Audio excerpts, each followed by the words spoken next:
pomidorni sevmaydiganlar uchun pomidorni foydali taraflarini aytib beraman. Menga obuna bo'lib, like bosishni unutmang. Qizlar, sizlarga xush xabarim.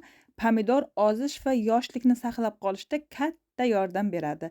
Pomidor yurak qon tomirlarini yaxshilaydi, kasalliklarga qarshi kurashadi, immunitetni oshiradi, kuch-quvvatingizni ham oshiradi. Pomidor xuddi shokoladdek kayfiyatni ko'taradi, shifobaxsh, tushkunlik va xavfsizlikka qarshi kurashadi. Dietadagilarga bu judayam foydali. Buyrak kasalligi bilan og'riganlarga pomidor tanovul qilish tavsiya etiladi. Pomidor peshob haydash xususiyatiga ega, ovqatni tez hazm qiladi, vitaminlarga boy. Pomidor ayollarga judayam foydali.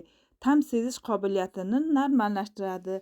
Azizlarim, pomidor haqida bilganlarim shu. Menga obuna bo'lib, like bosishni unutmanglar. Keyingi videolarimda ko'rishguncha hammalaring Allohimga omonatsizlar.